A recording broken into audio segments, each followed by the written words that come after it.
이사야서 53장의 내용이 가장 이제 중요한 내용인데, 그것은 이사야 선지자는 예수님이 태어나기 700년 전에 예수 그리스도의 탄생과 그리고 그가 이제 받으실 고난과 그리고 그분의 죽으심에 대해서 이제 예언을 했습니다. 그런데 그분이 어떤 고난을 받으시며 또 그 고난의 의미가 무엇인가, 그것을 이사야 성경에 기록해 놓고 있습니다. 그래서 오늘 이 시간에 이제 고난당하시는 그리스도, 이런 제목으로 해서 이사야서 이제 마지막 시간이 되겠습니다. 예수님이 이제 이 땅에 육신을 입고 오셨는데, 이걸 우리가 이제 성육신이다 이렇게 말합니다. 그러니까 하나님이신 태초에 말씀이 계셨는데, 이 말씀이 하나님과 함께 계셨으니 이 말씀은 곧 하나님이시라. 하나님이신 그분이 이 땅에 육신을 입고 오셨어요. 육신을 입고 오신 가장 중요한 목적은 첫째, 우리를 구원하기 위해서. 그런데 이제 왜 육신을 입고 오셨습니까? 하나님은 영이신데 영은 죽을 수도 없고 피를 흘릴 수가 없는 거예요. 근데 우리 죄인을 구원하려면 주님이 우리를 위해서 피를 흘려야, 피 흘림이 없은즉 제사함이 없기 때문에 피를 흘려야 되는데, 영으로는 피를 흘릴 수가 없으니까 이제 성령으로 마리아라는 여자의 태에 잉태해서 이 땅에 육신을 입고 이제 오셨습니다. 그걸 우리가 이제 성육신이다 이렇게 이제 말하고 있는데, 그런데 예수님은 하나님이셨던 그분이 육신을 입고 이 땅에 오셔서 정말 우리를 위해서 많은 고난을 당하실 것을 이사야 선지자를 통해서 예언했는데, 이제 어떤 고난을 당하셨는지 먼저 한번 그걸 보겠습니다. 1번을 한번 거기 보겠습니다. 같이. 고난당하신 그리스도에 대한 예언, 거기서 1번에 보면 사람들에게 수모를 당하신 그리스도에 대해서 이제 나와 있어요. 이사야서 53장 1절로 3절을 한번 보겠습니다. 우리가 전한 것을 누가 믿었느냐? 여호와의 팔이 누구에게 나타났느냐? 계속 읽겠습니다. 그는 주 앞에서 자라나기를 연한 순 같고 마른 땅에 나온 뿌리 같아서 고운 모양도 없고 풍채도 없은즉 우리가 보기에 흠모할 만한 아름다운 것이 없도다. 여기 보면 주 앞에서 자라나기를 연한 순 같고 마른 땅에서 나온 뿌리 같아서, 여러분 마른 땅에서 나오는 어떤 그것이 보잘것이 없죠. 메마른 땅에서. 그러죠. 이제 촉촉하고 이렇게 뭐 시냇가에라든가 이런 데서 나오는 것은 굉장히 왕성하고 튼튼하고 이렇게 하지만, 그래서 여기 주 앞에 자라나기를 연한 순 같고 마른 땅에서 나온 뿌리 같아서 고운 모양도 없고 풍채도 없은즉 우리가 보기에 흠모할 만한 아름다운 것이 없어. 예수님께서 이 땅에 오실 때 어때요? 왕의 아들로 어떤 왕궁에서 태어난 것이 아닙니다. 그분은 우리를 구원하기 위해 오실 때 어때요? 마리아라는 그 여자의 태를 통해서 목수의 아들로 오셨기 때문에 아무런 사람들이 볼 때 어떻게 흠모할 만한 것, 풍채도 여기 보면은 별로. 근데 우리가 이제 예수님의 성화 보면 어떻게 돼요? 굉장히 예수님이 그 표현할 수 없는 그런 그 아주 누가 그걸 그렸는지 모르지만은 굉장한 그런 어떤 정말 위엄과 인자하심과 이런 걸 다 담았어요. 저도 예수님을 몇 번 만났는데 예수님의 얼굴을 직접 뵙지는 못했어요. 그런데 딱 예수님이 오시면은 예수님이다 하는 것을 금방 느껴요. 그래서 이렇게 여기 보면은, 그런데 예수님은 우리가 생각하는 것처럼 뭐 모양이 아름답고 풍채가 흠모할 만하고 이런 게 있는 것이 아니라 그런 게 없었다는 거예요. 그러니까 이제 사람들한테 3절에 보겠습니다. 그는 멸시를 받아 사람들에게 버림을 받았으며 강고를 많이 겪었으며 질고를 아는 자라. 마치 사람들이 그에게서 얼굴을 가리는 것 같이 멸시를 당하였고 우리도 그를 귀히 여기지 아니하였도다. 여기 보니까 그래서 멸시를 받아 사람들에게 버림을 받고 강고를 많이 겪었다고 했죠. 또 질고를 아는 자라. 많이 예수님께서 가난한 집에 태어나서 우리의 모든 그런 그 가난과 삶의 고통과 이런 것들을 30년 동안 예수님께서 다 경험을 하셨어요. 그래서 우리가 어떤 고통과 어려움 속에 있을 주님은 그걸 다 치유하지 못하는 자가 아니다, 이렇게 이해하지 못하는 분이 아니라 다 그것을 이해하시는 분이라고 이렇게 했죠. 그래서 그에게서 얼굴을 가린 것 같이 멸시를 당하였고 우리도 그를 귀히 여기지 않았다. 아무도 예수님을 귀히 여기지 않았어요. 그런데 이제 예수님이 그 다음에 이제 4절부터는 어떤 고난을 당하셨는지 그게 이제 나오는데 4절부터 한번 보겠습니다. 그는 실로 우리의 질고를 지고 우리의 슬픔을 당하였거늘 우리는 생각하기를 그는 징벌을 받아 하나님께 맞으며 고난을 당한다 했노라. 여기 보니까 예수님은 우리의 뭐를요? 질고 질병과 고통을 지고 예수님 슬픔을 당하셨어요. 근데 우리는 생각하기를 저분은 이 예수님이 십자가에 매어 달린 것, 그것은 여러분 어때요? 그 당시 가장 흉악한 죄인에게 내려지는 사형 그런 벌이었어요. 그런데 예수님이 죄 없으신 그분이 가시면류관을 쓰고 로마 군병이들은 채찍에 맞으시고 그리고 십자가에 지고 올라가서 거기에 매어 달릴 때 사람들은 생각하기를 저는 많은 무슨 죄를 지었기 때문이라고 생각했는데 사실은 어떻게 돼요?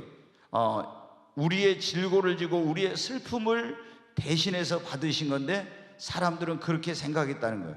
자, 그런데 이제 예수님께서 우리가 보통 이제 빌라도의 법정에서 재판을 받으시고 그리고 이제 로마 군병들의 채찍에 맞고 그 골고다 언덕을 올라갈 때 이걸 이제 비아돌로사 슬픔의 길이라고 하는데 그때 이 십자가 무게가 뭐냐면은 60kg 100근이 나가는 그런 십자가예요. 그거를 그렇게 많이 채찍에 맞으신 예수님께서 그걸 지고 가다가 막 쓰러지고 또 쓰러지고 이런 일이 있었잖아요. 얼마나 많은 그런 고난을 당하셨는지 모르죠. 그런데 이 모든 것이 바로 누구를 위한 게 아니라 저와 여러분을 위한 고난이었습니다. 그런데 우리는 생각하기를 저분은 하나님께 저 사람은 뭔가 잘못했기 때문에 이런 벌을 받으며 고난을 당한다 이렇게 생각했다는 거예요. 자, 5절 한번 보겠습니다. 그가 찔림은 우리의 허물 때문이요 그가 상함은 우리의 죄악 때문이라. 그가 징계를 받음으로 우리는 평화를 누리고 그가 채찍에 맞음으로 우리는 나음을 받았다. 여기 보면 그가 찔림은 그랬죠. 예수님이 가시면류관에 찔리고 그 다음에 옆구리에 창으로 찔리고 손과 발을 대못에 찔렸어요. 그래 예수님이 이렇게 찔렸죠. 그런데 이것은 우리의 뭐 때문이라고요? 허물 때문에, 허물. 그리고 그가 상함은 우리의 죄악 때문이라. 예수님께서 성경에 보면 얼굴도 상하시고 몸도 상하셨어요. 근데 그것은 우리의 죄 때문이고 그가 징계를 받음으로 우리는 평안을 누리고 예수님이 징계를 받은 그리고 십자가에 매어 달렸는데 그것은 하나님과 우리 사이가 죄로 말미암아 화목하지 못하고 원수가 되었을 때 이 화목제물이신 예수님께서 속죄제물 화목제물로서 자신을 십자가에 내어주셔서 하나님과 우리 사이에 평화를 가져다 주기 위한 그런 거였어요. 그리고 채찍에 맞음으로 우리는 나음을 받는, 예수님이 채찍에 또 맞으셨죠. 근데 이 예수님이 채찍에 맞으신 것은 우리의 뭐를 위해서라고? 질병에서 나음을 위해서인 것입니다. 자, 그러니까 우리가 예수님이 고난을 받으셨어요. 고난. 예수님께서 이 고난을 받으셨는데 여기 보니까 그가 찔림은 우리의 허물을 인하며 그가 상함은 우리의 죄악을 인하며 또 여기 보니까 그가 징계를 받음으로 우리가 하나님과 우리 사이 평화를 누리고 또 채찍에 맞음으로 너희는 나음을 얻었다. 그러니까 예수님의 그 고난은 이런 고난을 받으셔서 우리를 구원하셨는데 이 고난은 우리를 죄로부터 구원한 것뿐만 아니라 우리를 율법의 저주에서 우리를 속량하고 구원한 것이며 또 우리를 병든 육신에 이 질병으로부터 우리를 구원하기 위해서 이 고난을 받으신 것입니다. 제가 이제 우리 성도님들한테 자주 말씀드리지만 대부분의 경우에 사람들이 이 구원에 대해서 어떻게 생각하냐, 예수님이 십자가에서 우리 죄를 짊어지고 피 흘려 죽으셔서 우리는 하나님 앞에 죄 사함 받고 우리 영혼을 구원을 받았다, 여기서 머무르는 경우가 너무 많아요. 그런데 예수 그리스도의 이 구속의 사역, 이 구원 사역은 우리를 단순히 죄로부터 하나님의 진노하신 바는 멸망해서 우리 영혼을 구원한 것만이 아닙니다. 율법의 저주, 가난 이런 것으로부터 우리를 구원하고 채찍에 맞음으로 너희는 나음을 얻다. 우리를 질병으로부터 구원하기 위한 전인적인 구원인 것입니다. 그러니까 이거를 우리가 왜 이런 축복을 많은 사람들이 누리지 못하느냐? 그러면은 예수님이 십자가에서 내 죄를 대신에 담당해 주셨으니까 이걸 믿으니까 우리는 죄사함 받았다, 구원받았다, 이 구원의 은총을 누리죠.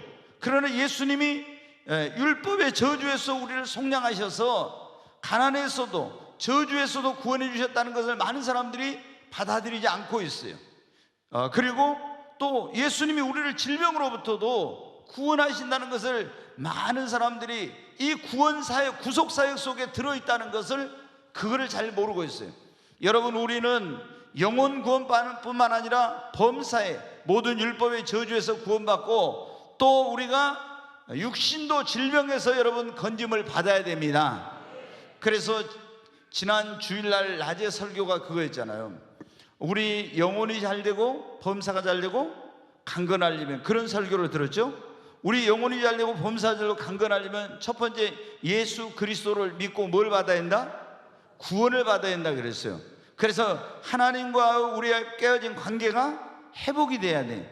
그래야 이제 죄 허물로 죽었던 영혼이 사는 거, 이 관계가 회복이 돼야만이 우리 영혼이 잘 되고 범사적 강건한 길이 열리는 거예요. 근데 예수님의 이 구속사역, 구속이란 말은 뭐냐면 값을 지불했다 이런 말이에요. 그러니까 예수님이 우리를 죄에서 구원하기 위해서 값을 지불했어요. 구원과 구속은 이런 차이가 있는 겁니다. 그리고 우리를 율법의 저주에 속량하기 위해서 또 그분이 저주를 대신 나무에 달려서 받으셨어요. 가시면류관을 쓰셨어요. 또 우리를 질병에서 구원하기 위해서 채찍에 예수님이 맞으셨습니다. 여러분, 그러므로 우리가 예수님이 내 죄를 담당하시고 내 죄값을 지불한 걸 믿으면 우리가 죄로부터 사함받고 구원받는 것처럼 채찍에 맞음으로 너희는 나음을 얻었다는 이 말씀을 믿으면 우리는 질병으로부터 구원함을 받을 수가 있는 것입니다. 자, 거기 2번 한번 보겠습니다. 제가 이제 이 요한계시록에 이사야서에 나와 있는 내용들을 다 이걸 하려면 뭐 이것만 해도 1년 해도 안 되죠. 뭐 몇 년을 해야 돼요. 그래서 중요한 부분만 이렇게 이제 하면서 지나가고 있습니다. 2번 한번 같이 읽을까요?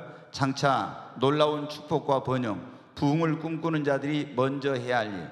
네, 여러분이 장차 앞으로 축복을 받고 싶고 또 여러분의 어떤 삶에 번영하고 번성하고 또 우리가 교회로 말하면은 부흥을 꿈꾸고 이럴 때 먼저 해야 될 일이 어떤 것인가? 이것은 원래는 하나님께서 이스라엘 백성들이 이제 바벨론의 포로로 끌려갔을 때 다시 그들이 장차 앞으로 축복을 받고 번영하고 다시 이제 그 나라가 회복되어서 이렇게 되려면 어떻게 해야 될 것인가에 대한 말씀인데, 오늘 이걸 이제 우리의 삶에 적용을 한번 해보도록 하겠습니다.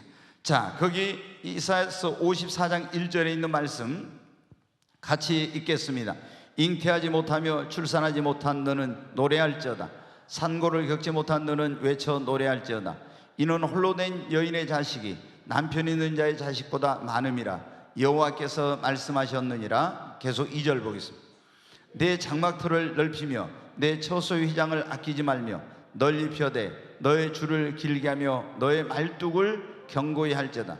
이제 하나님께서 그 백성을 아이가 없고 이런 어떤 가운데서 번성하지 못했던 그들에게 번성하고 놀라운 그런 축복을 줄 거라고 말씀하셨는데, 이 축복을 받으려면 하나님께서 이사야 선지자를 통해서 먼저 네 뭐를 넓히라고요? 장막터를 넓히라, 그거예요.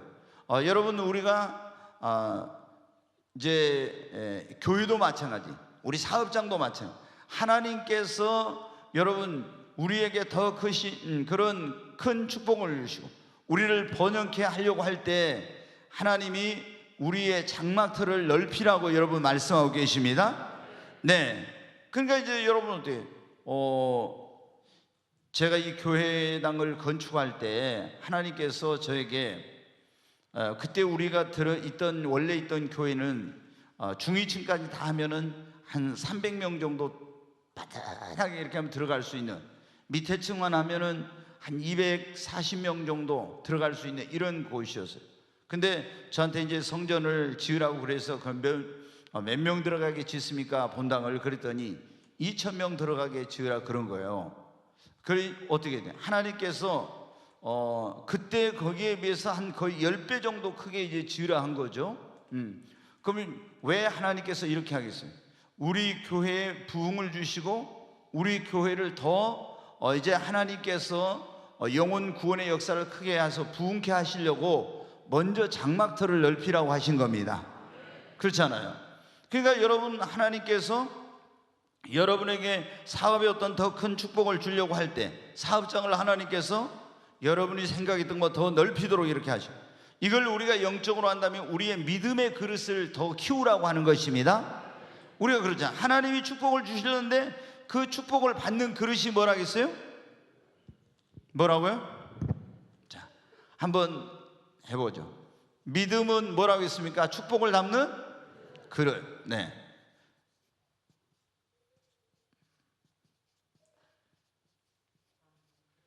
네.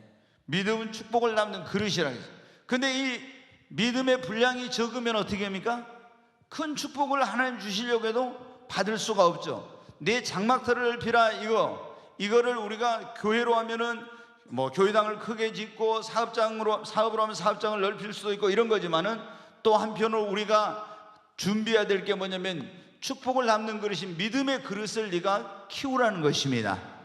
그러니까 하나님이 아무리 우리에게 큰 복을 주시고 놀라운 그런 우리에게 번영을 주시려고 해도 내 그릇이 그만큼 되지 못하면 여러분 어떻게 돼요? 하나님이 주시는 것을 받을 수가 없는 거예요. 그래서 우리가 해야 될 제일 먼저 중요한 게 뭐냐? 하나님 앞에 우리는 그런 걸 많이 기도하거든요. 하나님, 담임 목사가 어때요? 막 이 교회 뭐 부흥케 해주세요. 막 이런 기도 많이 하죠. 또 여러분 사업하시는 분들이나 이런 분들은 하나님, 제 사업에 복의 복을 더하시고 이렇게 우리의 사업장을 넓혀주세요. 막 이렇게 더 큰 축복을 주세요. 이렇게 하죠. 근데 그거보다 먼저 해야 될 일은 뭡니까? 그 축복을 담을 수 있는 그릇을 준비하는 거예요. 그게 무엇입니까? 내 믿음의 분량을 키우는 겁니다. 그러니까 하나님, 나에게 믿음을 더하소서. 성경에도 보면 그랬잖아요. 믿음을 더하소서. 나에게 더 큰 믿음을 주시옵소서. 예, 그래서 내 믿음의 그릇을 계속 믿음을 성장시키면서 내 믿음의 그릇을 키워가야 되는 것입니다. 그래야 우리의 사역의 지경도, 영향력의 지경도 확장되고 넓어지는 거예요. 그렇지 않으면 이게 안 되는 겁니다. 왜? 주님은 우리의 믿음대로, 그 믿음의 분량대로 축복하시기 때문입니다. 네, 여기 이제 보면은 두 번째로 거기 계속 그 말씀을 보겠어요. 아니, 그 앞에 거 그대로. 내 장막터를 넓히며 내 처소 휘장을 아끼지 말고 널리 펴라겠죠. 이것은 이제 오늘 우리에게 말하면 뭐냐면 더 네가 큰 축복을 받으려면 더 큰 믿음의 그릇을 준비하고 그리고 더 큰 꿈과 더 큰 비전, 더 큰 목표를 가지라는 것입니다. 이 내 휘장을 아끼면 널리 펴라는 것은, 우리 보면 있잖아요. 어떤 사람은 이제 기도하는가 이런 것도 보면은요, 자기 어떤 데서 벗어나지 못하는 이런 경우가 있어요. 교회에서 우리가 기도할 때도 어떻게 돼요? 어떤 자기 교회만을 위한 기도, 이런 기도에서 더 나가지 못하는, 우리가 어떻게 돼요? 우리 교회만이 아니라 목포에 있는 모든 교회를, 대한민국 교회를, 지금 코로나로 전 세계 교회가 엄청난 어려움을 겪었는데 다시 전 세계 교회의 회복을 위해서 우리가 기도해야 됩니다. 네, 우리의 하나님께서 축복을 주시고자 할 때 우리에게 너 입을 넓게 열라, 더 큰 꿈과 더 큰 비전과 더 큰 목표를 가지라고 이 휘장을 넓히라는 것은, 널리 펴라는 것은 그런 말씀인 것입니다. 그 다음에 너의 줄을 길게 하며, 이것은 멀리 내다보는 그런 장래를 내다보고 멀리 내다보는 그런 안목을 가지고 그런 말이에요. 너의 말뚝을 견고히 할지어다. 우리가 우리의 신앙을 견고히, 말뚝이 장막터를 피고 휘장을 아끼지 않고 널리 줄을 폈는데 말뚝이 견고하지 않으면 여러분 어떻게 돼요? 아무리 넓게 크게 쳐놨어도 태풍이 불어오면 이건 무너지고 마는 거죠. 그러니까 우리가 이렇게 믿음을 키우고 또 큰 비전을 갖고 멀리 내다보면서 나의 어떤 그런 신앙이 견고한 말뚝을 견고히 한 것처럼 어떠한 시련이 와도 어떤 어려움이 와도 그것을 다 이길 수 있도록 말씀과 기도로 내 믿음을 견고히 여러분 해야 된다고 하는 것입니다. 네, 그렇게 해야만이 하나님이 장차 주시는 그런 놀라운 축복과 번영, 부흥을 우리가 맛볼 수 있는 것입니다. 자, 그 다음에 이제 3번 보겠습니다. 우리 영혼이 사는 길 그랬는데, 네, 55장 1절로 4절에 있는 말씀 보겠습니다. 오라 너희 모든 목마른 자들아 물로 나오라. 돈 없는 자도 오라. 너희는 와서 사 먹되 돈 없이 값없이 와서 포도주와 젖을 사라. 여기 보면 지금 이제 영혼이 목마른 자들을 말하는 거예요. 그냥 우리가 육신이 목마른 그런 게 아니라 영혼이 목마른 자들아 다 내게로 물로 나오라고. 돈 없는 자도 오라. 너희는 와서 사 먹되 돈 없이 값없이 와서 포도주와 젖을 사라. 이렇게 하고 있는데, 우리 영혼이 살려면 주님의 부르심에 응답해서 주님 앞에 여러분 먼저 교회 앞에 나와야 됩니다. 네, 지난번에 제가 그런 말씀을 들었는데, 성경에 보면 구원의 셈에서 구원의 셈이라는 게 아니라 구원의 우물, 우물, 구원의 우물에서 물을 마셔야 돼요. 근데 이 구원의 우물 가운데 하나가 뭐냐면 예수님이죠. 예수님이 사마리아 우물가에서 여인에게 내가 주는 물을 먹으면은, 이 물을 먹으면 너 목마르지만 내가 주는 물은 그 속에서 영생하도록 솟아나는 샘물을 되리라.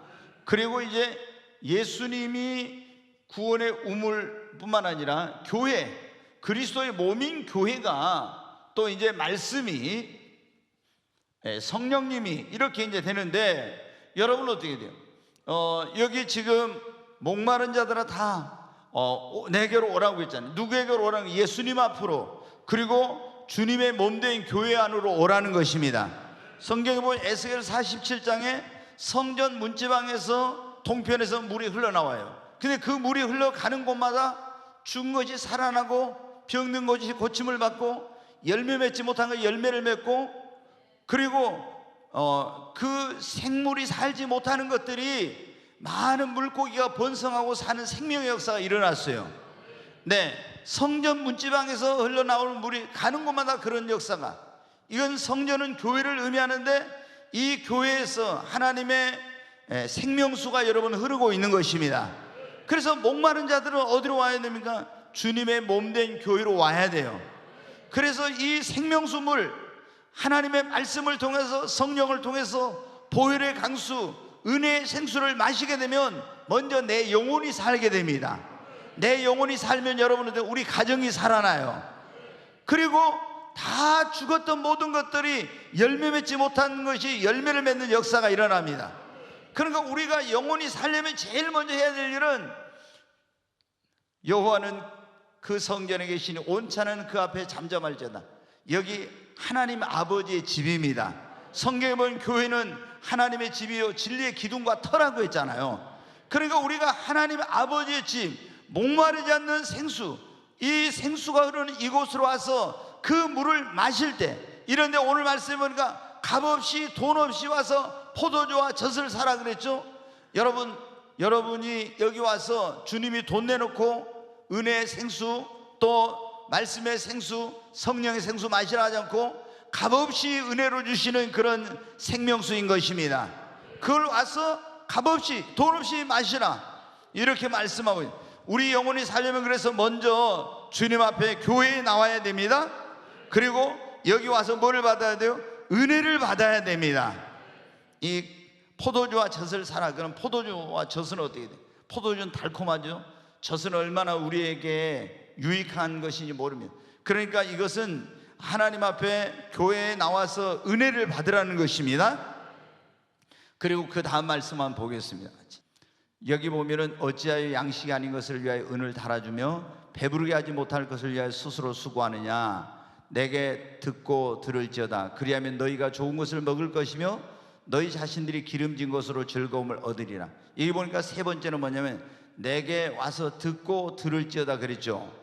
네, 그리하면 너희가 좋은 것을 먹을 것이며 너희 자신들이 기름진 것으로 즐거움을 얻으리라.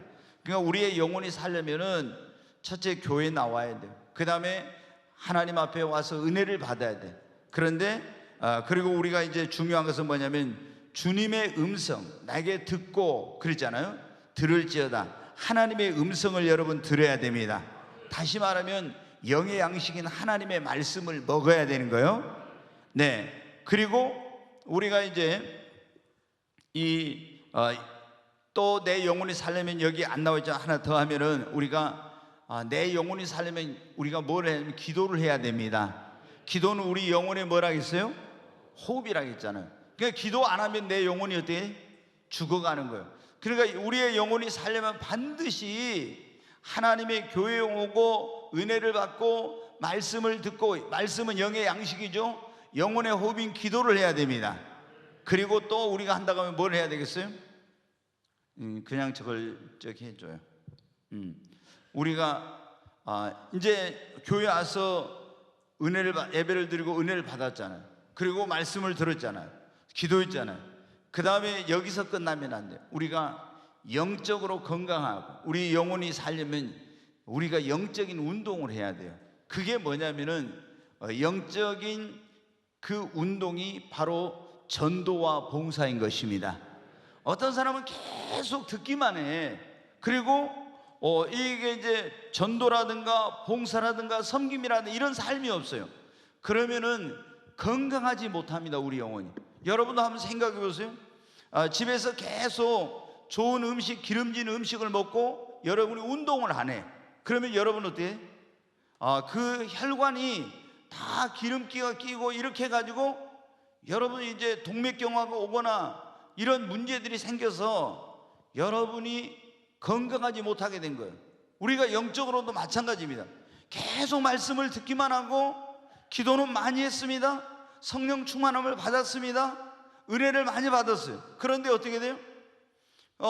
그런데 아무런 어떤 활동을 하지 않는다, 전도도 안 하고 봉사나 섬김이 없는 그런 삶을 살게 되면 영적인 동맥경화에 걸리는 거예요. 그래가지고 우리가 영적으로 건강하지 못하게 되는 것입니다. 그래서 반드시 우리가 예수님을 믿는 사람들은 주님 앞에 나와서 우리가 이렇게 은혜를 받은 다음에는 전도하고 봉사하고 섬기고 이런 삶을 살아야 되는 것입니다. 자, 네 번째 한번 같이 읽겠습니다. 안식일을 지키는 자에게 약속한 축복. 네, 이게 보면은 구약에는 안식일이고 신약에는 뭐라고 합니까? 주일이라고 하죠. 제가 이제 지난 주일에도 그런 말씀을 드렸는데, 안식일은 하나님께서 이제 엿새 동안 창조 사역을 하시고 일곱째 날을 복을 주셨어요. 그래가지고 하나님께, 창조주 하나님을 기억하면서 하나님께 예배를 드리는 날이었어요. 근데 이제 이게 신약에는 이게 무슨 날로 바뀌었다고요? 주일. 그 우리가 이제 주의 날이라고 그러죠. 근데 지금도 이제 제7 안식일 재림교회, 그 교회는 안식일을 이제 지켜야 돼요. 또 이제 그런 교회들이 좀 그런 교회들이 상당히 꽤 있습니다. 근데 이 안식일이 주일로, 주의 날로 바뀌어진 것은 우리가 신약 이 사도행전에 보면 사도 시대부터 이제 그런 거예요. 처음에는 안식일을 사도들도 지켰는데 이 주의 날, 이 날이 뭐냐면 이 안식일은 한 주간의 끝날이고 주의 날은 안식일의 이 날은 주간의 첫날이에요. 근데 보면은 그 안식 후 첫날 이렇게 했죠. 안식 후 첫날 제자들이 모여서 떡을 떼며 예배를 드렸다고 이렇게 나오는데, 이 날이 무슨 날이냐? 예수님께서 죽은 자 가운데 사흘 만에 부활하신 날이요. 이날 오순절날 성령이 임한 그런 날입니다. 그래서 이 날이 뭐냐면은 바로 이제 교회의 생일과 같은 그런 날이 돼서 초대교회 때부터 이제는 이 안식일은 율법의 구약에 되어졌던 그런 것이고, 이 신약에서는 이제 주일날 모여서 예배를 드리기 시작한 거예요. 그런데 그 정신과 의미는 예, 우리 믿음의 선조들은 보면요, 주일 성수를 정말 철저하게 했습니다. 얼마나, 여러분 제일 유명한 일화 가운데 하나가 그거잖아요. 신사참배 운동을 했던 주기철 목사님이 계셔요. 근데 그분이 마산에 있던 교회에서 평양에 이제 산정형 교회로 목회자로 부름을 받아 가게 됐습니다. 근데 원래 이제 사모님이 돌아가시고 그 마산의 문창교회가 거기 있던 이제 오정모라고 하는 그런 이제 집사, 처녀 집사인데 처녀 집사하고 재혼을 하게 됐어요. 그런데 이 오정모 집사가 얼마나 말씀에 대해서 철저한 사람인지 몰라요. 그러니까 주기철 목사님이 그렇게 될 수 있었던, 순교할 수 있었던 것은 이 오정모 사모님 때문에 그렇게 할 수가 있었어요. 근데 이 오정모 사모님이 어느 날 뭐 좀 이제 목사님 옛날에는 동전을 달아가지고 옷을 입었잖아요. 근데 이거 달다가 12시가 땡 넘어본 거야. 그러면 어때요? 우리 같으면 그냥 달아가지고 먹을 건데 있잖아요. 그걸 달다가 말았대요. 예, 여러분 이해가 되겠어요 지금? 그 정도로 하여튼 이분이 철저했어요. 그러니까 얼마나 주일 성수를 철저하게 했는데 분당에 가면 그 산속에가 할렐루야 교회라고 큰 교회가 있어요. 예전에 그 신동아 그룹의 최순영 회장이 그 이제 장로로 있을 때 그거를 굉장히 많은 돈을 들여가지고 지었던 그런 교회인데, 근데 거기에 미국에서 목회하던 이제 할렐루야 교회, 그 교회로 김상복 목사님이 오셨는데, 김상복 목사님이 고향이 어디냐면 평양이에요. 주기철 목사님 그때 밑에서 주일학교를 다녔어요. 근데 갑자기 이제 해방을 맞이했는데 김일성이가 북한에 와서 이제 정권을 잡고 38선을 이렇게 해서 남쪽에는 미군정, 북한에는 소련 군정 해가지고 이렇게 됐잖아요. 근데 처음에는 김일성이 거짓말을 했어요. 자기 엄마가 강반석이에요. 다 그 식구들이 장로 목사야. 그러니까 하나님이 자기를 보내셨다고 이렇게 해가지고 왜냐면 그 1907년도에 평양 대붕이 일어나고 나서 이 조선에 훨씬 북한에가 기독교인들이 많았거든요. 그러니까는 기독교인들의 마음을 얻기 위해서 거짓말을 한 거예요. 김성주가 이름을 김일성으로 바꿔가지고. 그래서 그 유명한 목사님인 김익두 목사님도 김일성한테 속아가지고 교회마다 돌아다니면서 이 사람이 하나님이 보낸 그런 일꾼이라고 이렇게 이제 선전을 하고 다녔어요. 나중에 왜 어떻게 돼요? 북한의 어떤 그런 사람들의 딱 마음을 얻고 나니까 김일성이 어떻게 자기 본색을 드러냈습니다. 그래가지고 교회를 못 가게 만들기 위해서 꼭 주일날 무슨 행사를 하는 거예요. 그리고 학교에서도 주일날 오라고. 근데 그때 이 김상복 목사님이 산정교회 주일학교 다녔대요. 근데 주일날 오라게 그럼 안 가잖아요. 그럼 월요일날 가서 얼마나 회초리로 맞은지 몰라. 어마어마하게. 또 이제 다음 주에도 또 주일날 오라게 또 안 가잖아요. 또 엄청나게 맞아. 그런데 그 교회 성도들은 다 어떤 생각을 갖냐? 자기 그 담임 목사님이 일사각오잖아요. 에? 죽으면 죽으리라. 순교의 그런 각오. 그러니까 모든 사람이 다 그런 정신인 거예요. 그러니까 가서 맞고 오면 엄마가 그 다리를 막 만져주면서 내 아들 잘했다고 이렇게 해가지고 했다는 거예요. 그러니까 얼마나 이 정도로 우리 그 믿음의 선조들은 정말 이 주일 안식일을 철저히 지켰어요. 지금은 너무나 어떻게 돼요, 여러분? 너무 자유로워진 정도가 아니라 방종에 이제 우리가 지금 빠졌어요. 그래서 주일날 어떻게 합니까?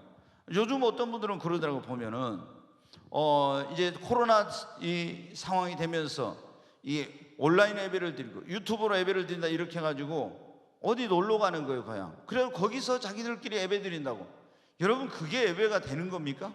그건 진정한 예배가 아니에요. 왜냐하면 하나님이 성경에 딱 내 이름을 둔 곳에 와서 예배를 드리라고 했잖아요. 아멘? 네, 그렇기 때문에 그것은 진정한 예배가 아닌 거예요. 그리고 우리가 지금 주일 성수의 개념이 굉장히 약해지고 있어요. 제가 이제 예전에 좀 상당히 꽤 오래됐는데 유럽의 교회들이 지금 보면 어때요? 몇천 명씩 모이던 영국이나 독일이나 이런 데 교회들, 네덜란드 같은 데 이런 교회들이 어때요? 다 술집으로 팔려가거나 창고로 변하거나 이슬람 사원으로 바뀌고, 있는 교회들이 몇천 명 들어가던 그런 교회당들이 하얀 머리 허여신 이런 분들만 한 20, 30명 정도 모이는, 이게 대부분이에요. 그런데 이제 왜 이런 일이 벌어지냐, 여러 가지 원인이 있겠지만 가장 큰 원인 가운데 하나가 뭐냐면 주일 성수가 무너지기 시작한 거예요. 그러니까 우리나라도 제가 이제 굉장히, 그러니까 유럽의 교회 어디로 갔나 이런 책이 있어요. 그래서 우리가 그런 것들을 전체를 밟지 않기 위해서는 그걸 반면교사로 삼아가지고 이렇게 해야 되는데, 제가 그래서 그때 그런 마음을 먹었어요. 우리 교회 성도들은 앞으로 신앙을 지키느냐 못 지키느냐, 이것은 주일 성수에 어떻게 보면 달려있다고 볼 수 있다. 내가 우리 성도들에게 주일 성수에 목숨을 걸으라고 했는데 그 책을 읽고 그런 생각을 하게 된 거예요. 왜? 주일 성수에 대한 게 무너지니까 완전히 성도들이 무너진 거예요. 이제 유럽이 그런 어떤 산업화 이런 것을 하고 나서 크게 경제적으로 번영하자, 이 사람들이 어때? 우리나라보다 훨씬 오래전부터 많은 그런 이제 그 휴가를 주고 주 5일 근무를 하고 한 달씩 뭐 휴가를 가기도 이렇게 한 거예요. 그러면서 이 사람들이 어떻게 했냐, 교회를 안 오니까 휴양지에다가 교회를 짓고 이러면서 완전히 유럽의 교회가 무너지게 됐어요. 근데 김대중 정부 시절에 우리나라도 주 5일 근무를 시범적으로 처음에 시행을 한다고 딱 하더라고요. 여러분은 잘 기억하지만 이제 학교 이런 데서 몇 군데서부터 주 5일 근무를 시범적으로 시행한다고. 그때 저는 드디어 이게 올 게 왔구나. 반드시 이것은 주 5일 근무하면은 다시 예전으로 이건 돌아가지 못해요. 근데 주 5일 근무를 시범적으로 하다가 어떻게 돼요? 모든 이제 그런 사업장으로 다 이게 영역으로 확산이 되죠. 그러더니 그게 어떤 시범적인데 지금은 주 5일 근무가 어떻게 일상화 이제 돼버렸잖아요. 그러니까 사람들이 금요일 날 끝나면 놀러 가고 이렇게 하면서부터 주일 성수가 이제 안 되고 이렇게 되고 있는데, 여러분 정말 여러분의 신앙을 지키려면은 이 안식일 주일 성수를 철저히 해야 됩니다. 자, 이 안식일을 지키는 자에게 하나님이 복을 약속하셨는데 어떤 복을 약속했는지 한번 보겠습니다. 거기 같이 읽습니다. 안식일을 지켜 더럽히지 아니하며 그의 손을 금하여 모든 악을 행하지 아니하여 하나니 이와 같이 하는 사람, 이와 같이 굳게 잡은 사람은 복이 있느니라. 여기 보니까 안식일을 지켜 더럽히지 아니하며 그의 손을 금하여 악을 행하지 않는 사람은 이걸 굳게 잡은 사람은 복이 있다고 그랬잖아요. 네. 자, 그 다음에 계속 보겠습니다.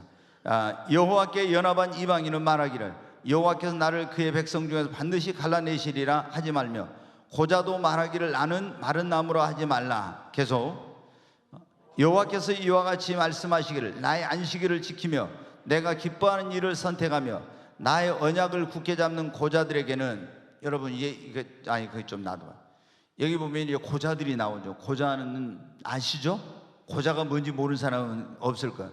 근데 고자는 원래 하나님의 성전에 나올 수가 없어요. 성경에 보세요. 원래 그 사람들은 하나님의 성전에 와서 예배를 드릴 수가 없는, 그러니까 신체적으로 어떤 결함이 있는 사람은 하나님의 성전에 올 수 없도록 이렇게 돼 있어요. 그런데 여기 보니까 뭐라고 했어요? 여호와께서 말씀해 나의 안식일을 지키며 내가 기뻐하는 일을 선택하며 나의 언약을 굳게 잡는 고자들에게는, 하나님의 전에 나올 수 없는 자들에게도, 그런 고자들에게도 안식일을 지키며 내가 기뻐하는 일을 선택하는 사람에게는 어떻게 한대요? 자, 5절 보겠습니다. 내가 내 집에서 내 성 안에서 아들이나 딸보다 나은 기념물과 이름을 그들에게 주며 영원한 이름을 주어 끊어지지 아니하게 할 것이며, 여기 무슨 택한 자보다 내가 내 집에서, 하나님의 집에서, 내 성 안에서, 하나님의 거룩한 성 안에서 아들과 딸보다 나은 기념물과 이름을 그들에게 준대요. 이 안식일을 지키는 것, 주일을 지키는 것, 얼마나 이게 은혜를 입을 수 없는 자에게 특별한 하나님께서 은총을 입혀 주신다는 거예요. 아멘. 네, 우리가 정말 신앙에 있어 가장 중요한, 먼저 우리가 예수 그리스도를 믿는 사람들이 성도의 5대 의무가 있잖아요. 그럼 첫 번째 의무가 뭐예요? 주일 성수예요. 주일 성. 5대 의무가 또 뭔지 모르면 안 되죠. 우리 대한민국 국민 4대 국민의 의무가 있잖아요. 그거 알아야, 그것도 모르는 사람이 있으면 안 돼. 첫째 주일성수, 두 번째 뭐예요? 벌써 뭐예요? 예배. 세 번째? 네? 이거 몇 번 했는데 지금 그러시는 거예요? 11조. 네 번째? 전도. 다섯 번째? 봉사. 이게 성도의 5대 의무예요. 어디 가면은요, 북한에 가면 동무 어디서 왔어? 근데 진짜 이 북한 사람인지 간첩인지 시험해 보기 위해서 우리 인민의 5대 의무가 있는데 5대 의무를 해보세요 그랬어요. 그랬더니 5대 의무를 못해. 그러면 저기 아오지 탄강으로 동무는 가야 되겠어, 이럴 수 있어요. 여러분 어때요? 아니, 예수님 믿는 사람들이 성도의 5대 의무가 뭔지를 모르면 이게 되겠어요? 첫째, 다시 한번 합니다. 첫째, 다시 합시다. 첫째, 적어가지고 안 돼요. 더 크게. 첫째, 두 번째, 예배. 세 번째, 온전한 11점. 네 번째, 전도. 다섯 번째, 봉사. 이게 성도의 5대 의무예요. 이거 의무를 제대로 아는 사람은 성도라고 불리우기가 그렇잖아요. 네. 성도라고 할 수가 없는 거예요. 근데 제일 먼저 근데 첫 번째 어떻게? 주일 성수가 돼야 예배도 드리고 봉사도 하고 이런 거 하잖아요. 그러니까 여러분이 정말 주일 성수에 이제 앞으로 두고 보세요. 이게 우리가 목숨을 걸고 주일을 지켜야 한다, 이런 게 이제 얼마나 중요한지 알게 돼요. 이게 무너지기 시작하면 주일날 뭐 있으면 행사 있다고 어디 가고 있잖아요. 놀러 가고 막 이렇게 하잖아요. 여러분의 신앙이 다 무너집니다. 다 무너져. 자, 그 뒤에 계속 말씀 한번 보겠어요. 거기 그걸 확대를 5절 다시 보여줄래요? 여기 보니까 내가 내 집에서 내 성 안에서 아들과 딸과 낳은 기념물과 이름을 그들에게 준다고 했죠.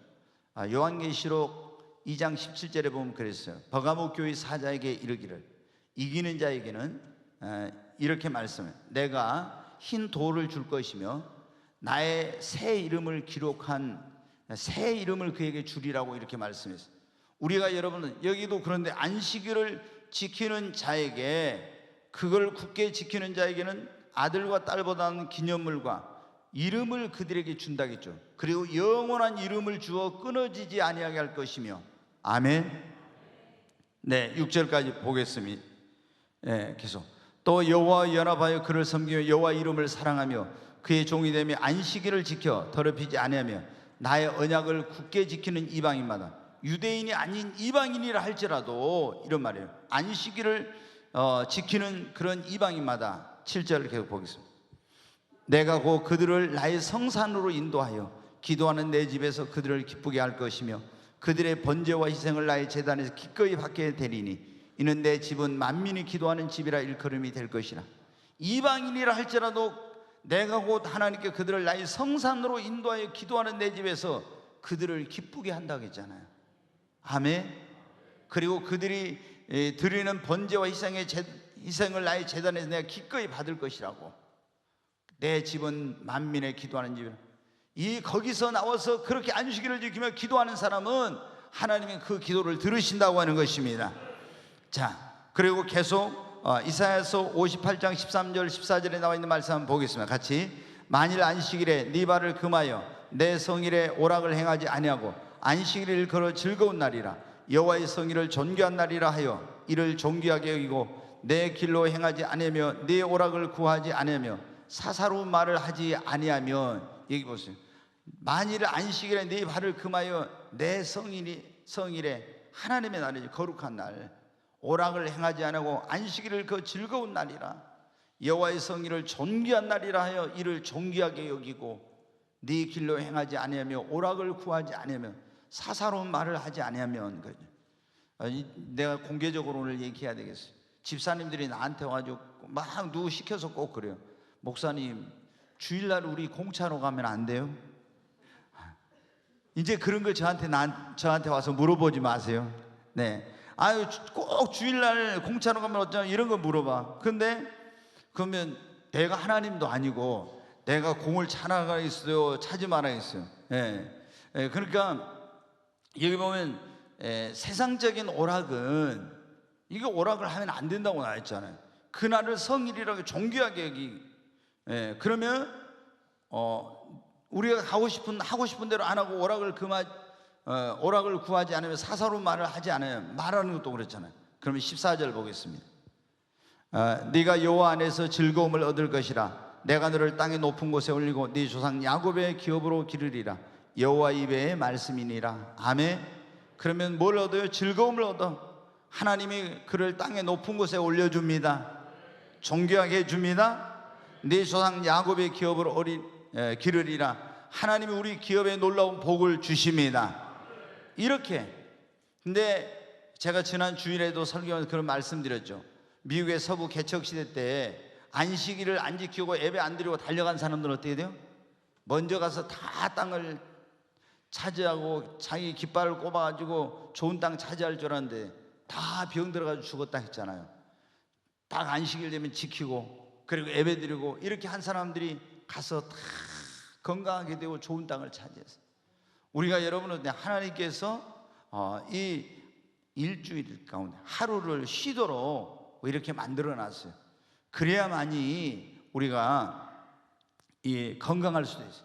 저는 이제 주 5일 근무 이런 거를 할 때 그런 생각이 들었어요. 하나님께서 엿새 동안 힘써 일하고 하루를 쉬라고 했잖아요.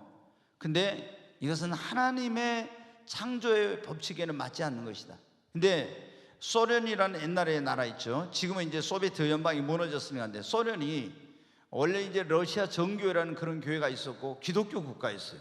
근데 이제 그 볼셰키 혁명이 일어나가지고 이제 소련이 공산화가 됐죠.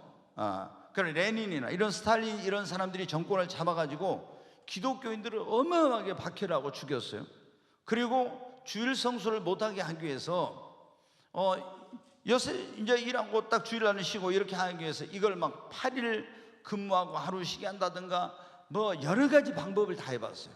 그런데 그들이 어떠한 거로 해도 있잖아요, 그들이 경험을 했어요.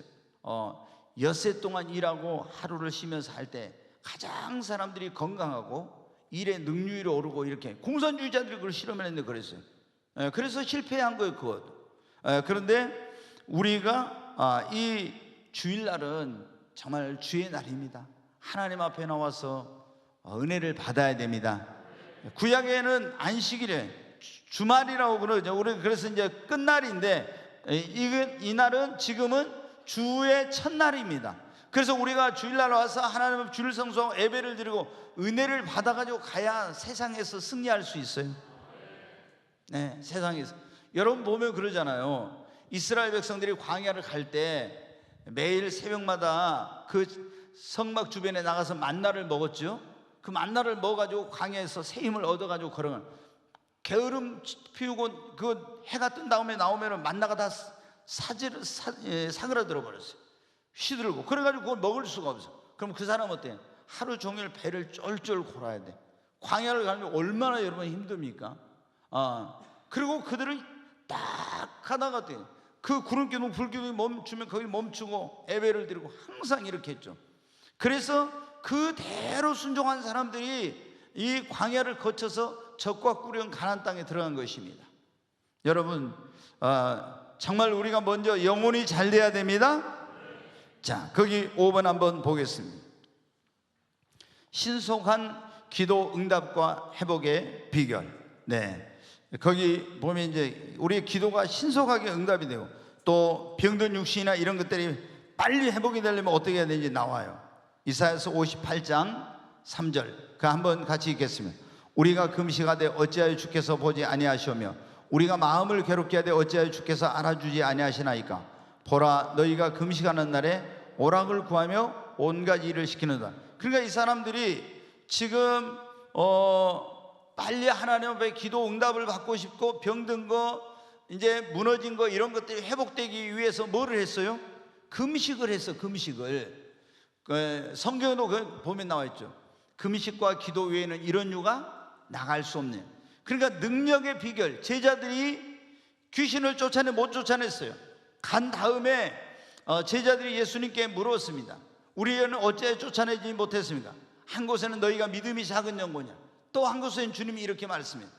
금식과 기도 외에는 이런 유가 나갈 수 없느냐. 능력의 비결이 뭐냐면 금식과 기도예요. 아멘. 그래서 빨리 기도 응답을 받고 회복하고 싶어서 이스라엘 사람들이 금식했다는 거예요.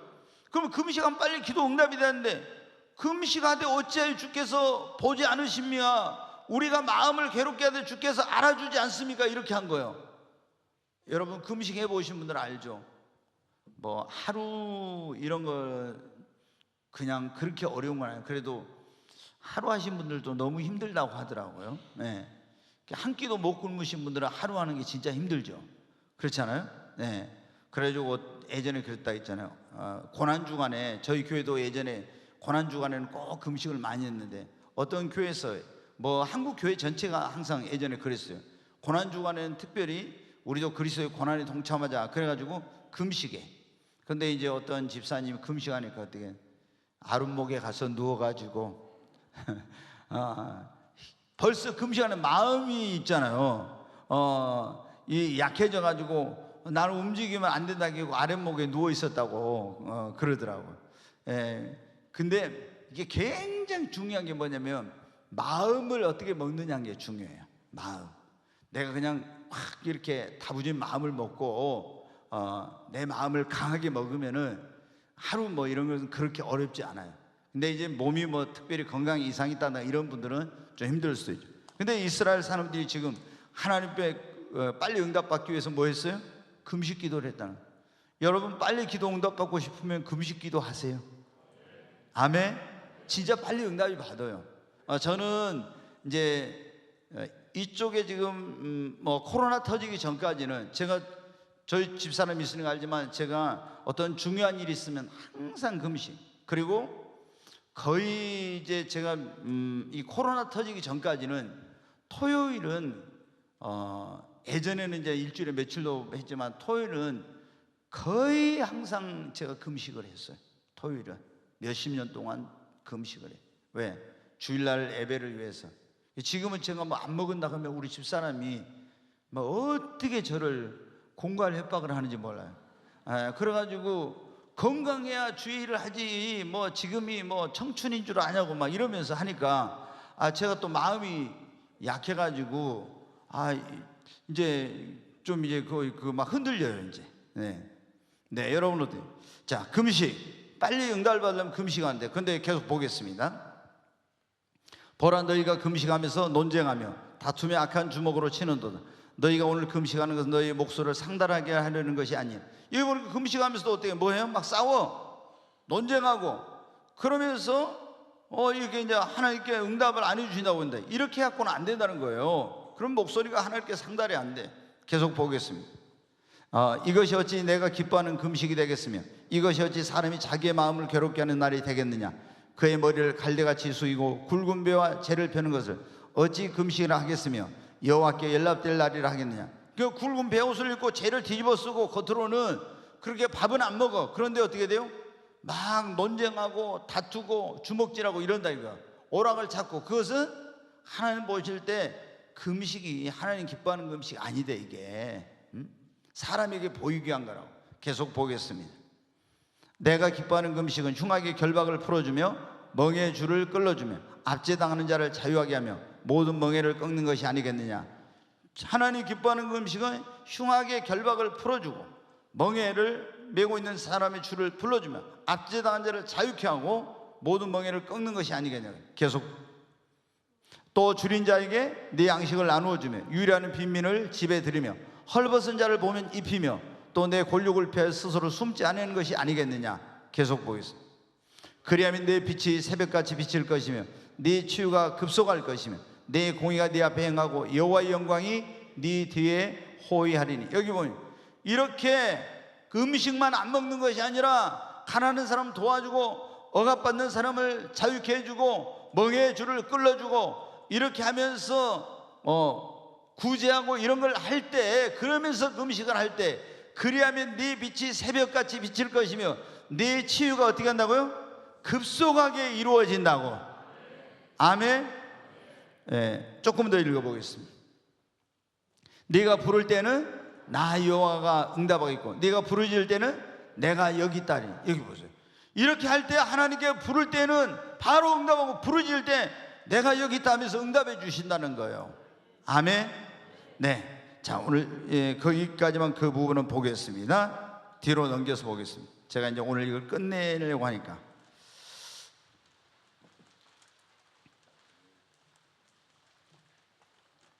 하나님이 임하시는 곳, 이걸 이제 하나님이 임하셨을 때 우리를 하나님의 임재라고 그렇게 말해요. 그런데 하나님이 임하시는 곳에 어떤 일이 일어나는가에 대해서 여기 이제 이사야서에 나와 있어요. 한번 이사야 59장 20절 21절을 보겠습니다. 같이 읽습니다. 여호와의 말씀이니라. 구속자가 시온에 임하며 야곱의 자손 가운데서 죄가를 떠나는 자에게 임하리라. 여기 보니까 하나님이 시온에 임하시고 이스라엘에게 하나님의 성전에 임하시는데 야곱의 자손 가운데 또 어떤 사람에게 임한다고요? 죄가를 떠나는 자에게. 그러니까 죄가를 떠나는 자에게 임한다는 것은 죄를 버리고 회개하는 자에게 하나님이 찾아오신다는 겁니다. 아멘. 네. 죄가 있으면 하나님이 거기에 임하시질 않아요. 근데 우리가 회개하고 죄악된 길을 떠날 때 하나님이 우리에게 찾아오십니다. 그런데 어떻게 찾아오시냐 그러면은 이제 지금 이 시대에는 하나님이 성령으로 우리에게 찾아오십니다. 근데 하나님이 임하시면, 그분이 임하신다고 했는데 임하시면, 하나님이 임재하시면 어떤 일이 일어나는가 그게 나오는데, 자 거기 한번 보겠습니다. 21절 같이 읽으면 여호와께서 이르시되 내가 그들과 세운 나의 언약이 일어나나 곧 내 위에 있는 나의 영과 내 입에 둔 나의 말이 이제부터 영원하도록 내 입에서와 내 후손의 입에서와 내 후손의 후손의 입에서 떠나지 아니하리라 하시니라. 여호와의 말씀이니라. 여기 보니까 하나님이 죄가를 떠나는 자에게 임하시는데, 내가 그들과 세운 나의 언약이 일어나네. 그들에게는 곧 내 위에 있는 나의 영과 하나님의 성령과 네 입에 둔 나의 말이 이제부터 영원하도록 네 입에서 내 후손의 입에서와 내 후손의 후손의 입에서 떠나지 않으라. 하나님의 영과 말씀이 떠나지 않는다는 것입니다. 네, 여러분, 우리가 죄 가운데서 떠날 때 하나님이 우리에게 성령으로 임재하시고 우리에게 말씀을 주십니다. 그 다음에 60장 1절부터 보겠습니다. 같이 읽습니다. 일어나 빛을 발하라. 이는 내 빛이 이르렀고 여호와의 영광이 내 위에 임하였으며. 이렇게 하나님이 임하시면은 우리가 일어나 빛을 발하게 되고 하나님의 영광이 그 사람 위에 임하게 됩니다. 네, 정말 어떨 때는 상상할 수 없는 그런 놀라운 일이 일어나요. 네, 하나님의 영광이 그곳에 나타나게 됩니다. 하나님의 영이, 하나님이 임하시면 그곳에 하나님의 영광이 나타나요. 네, 계속 보겠습니다. 보라, 어둠이 땅을 덮을 것이며 캄캄이 만민을 가리려니와 오직 여호와께서 내 위에 임하실 것이며 그의 영광이 내 위에 나타나니. 보세요, 하나님이 내 위에, 여호와께서 내 위에 임하시면 그의 영광이 그 위에 나타난다고 하죠. 계속 보겠습니다. 나라들은 내 빛으로 왕들은 비치는 내 광명으로 나오리라. 이렇게 우리가 하나님의 영광이 임하면요, 하나님이 그곳에 임하시면 하나님의 영광이 나타나게 되고 하나님의 성령이 역사하게 되고요, 그리고 나라와 왕들이 이제 오게 된다는 거야. 계속 보겠습니다. 4절. 내 눈을 들어 사방을 보라. 무리가 다 모여 내게로 오느니라. 내 아들들은 먼 곳에서 오고 있고 내 딸들은 안개 올 것이며. 여기에 예를 들어 우리 교회 가운데 하나님이 성령으로 임재하시게 되면 부흥이 일어납니다. 그래서 온 세계 나라와 왕들이, 그리고 동서남북에서 무리가, 수많은 사람들이 여러분 이곳으로 오게 됩니다. 언제? 하나님의 영이 이곳에 임하실 때, 하나님의 임재가 이루어지면 놀라운 일이 일어납니다. 네, 계속 보겠습니다. 그때 네가 보고 기쁜 빛을 내며 네 마음이 놀라고 또 화창하리니 이는 바다의 부가 내게로 돌아오며 이방 나라들의 재물이 내게로 옵니다. 저는요 이걸 지금 꿈꾸고 있어요. 제가 지금 오래전부터 이사야서 60장에 있는 이 말씀이 우리 교회에 이루어지기를, 그러면 이게 이루어지려면은 하나님의 성령이 이곳에 하나님이 임재하셔야 돼요. 그러면 세계가 몰려오고, 여기 보세요. 바다의 부와 내게로 오며 이방 나라들의 재물이 내게로 올 것이며, 하나님이 임하시면 이런 역사가 일어납니다. 그래서 이거를 저는 꿈꾸고, 그냥 부흥이 아니라 제가 여러분이 지난번에 말씀드린 위대하고 영광스러운 부흥, 정말 하나님의 그 임재로 하나님의 영광이 나타나고 놀라운 이런 어떤 역사가 일어나는 이런 부흥을 꿈꾸고 있어요. 그냥 사람들이 좀 1,000명, 2,000명, 3,000명, 4,000명 이렇게 막 모이는 그게 아니라 정말 세상을 진동시킬 수 있는 하나님의 그 영광이 나타나는 이런 부흥을 꿈꾸고 있는데, 그러면 이런 놀라운 역사가 일어납니다. 계속 뒤에 한번 볼까요?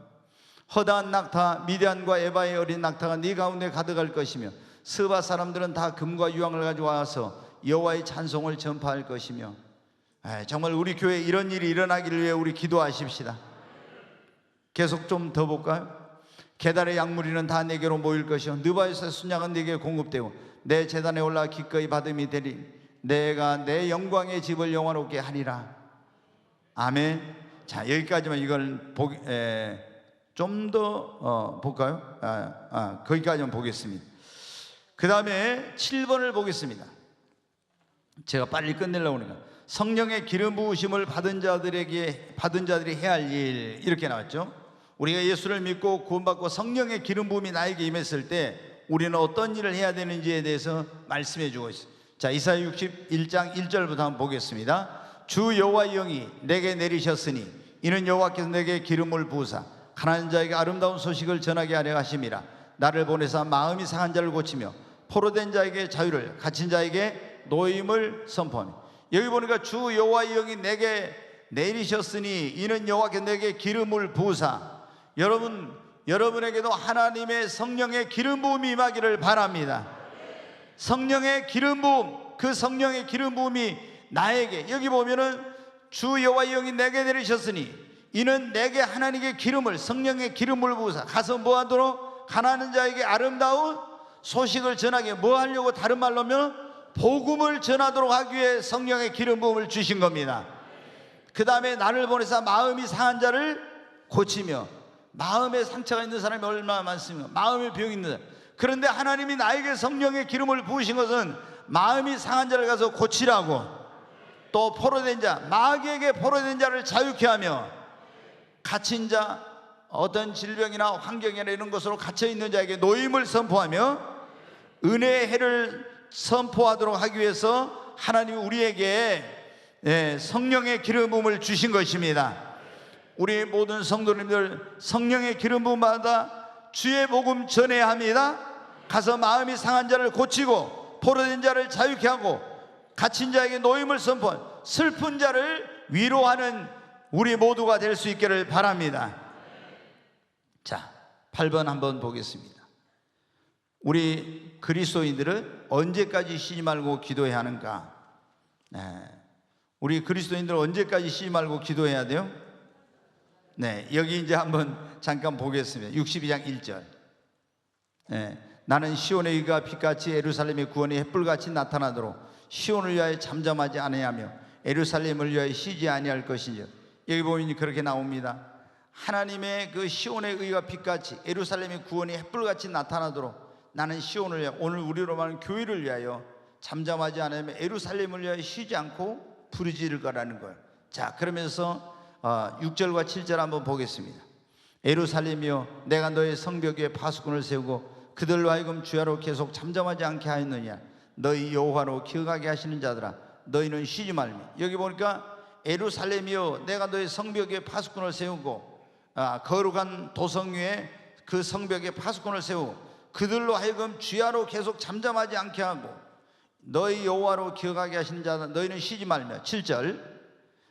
또 여호와께서 예루살렘을 세워 세상에서 찬송을 받게 하시기까지 그로 쉬지 못하시가라. 언제까지 우리가 쉬지 말고 기도해? 무너진 하나님의 교회가 다시 세워지고 하나님의 이름이 온 세상에서 높임과 영광을 받으실 그날까지 우리는 잠잠하지 말고 쉬지 말고 부르짖어 기도해야 된대. 주야로 부르짖어 기도해야 된다고. 아멘. 지금 여러분 코로나로 너무나 많은 교회들이 지금 침체되고 무너져 있잖아요. 우리가 여러분 그 교회들이 다시 일어나고 회복되도록 정말 우리가 기도해야 됩니다. 우리는 이 시대에 뭐가 되냐? 자, 기도에 뭐가 돼요? 파수꾼이 돼야 됩니다. 아멘. 네, 제가 이제 언제 느헤미야서를 하게 되면 혹시 이제 그걸 할지 모르겠는데, 예루살렘 성벽에 이렇게 보면요, 성이 있어. 그 안에 성전이 있어요. 그럼 이제 이 성벽이 있고 그 안에 성전이 있는데, 이 성벽이 문이 여러 개 있어요. 어떤 양문, 어문, 마문 뭐 이렇게 있잖아요. 샘문, 분문 막 이런 식으로. 그럼 어문은 이제 물고기만 그리 들락날락해. 그 다음에 마문은 말들이 들락날락해. 양문은 양만. 그 다음에 샘문은 물을 가지고 그리. 분문은 그 안에서, 성 안에서 있는 분뇨나 이런 거 있잖아요. 쓰레기 이런 것을 가지고 나가는 문, 이런 문이 다 있어요. 근데 그게 영적으로 굉장히, 그래가지고 거기에 하나님의 망대, 이런 뭐 망대가 쭉 있어요. 그 망대가 있는데, 예루살렘 성벽의 망대, 그 망대는 원래 저기 여기 뭐 오나 이걸 보고 지키기 위해서 하는 거죠.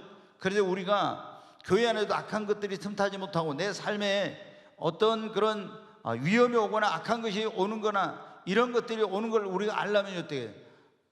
파수를 써야 돼. 그게 뭐냐면 영적으로 깨어서 기도하는 것이 여러분 파수꾼을 세운 것입니다.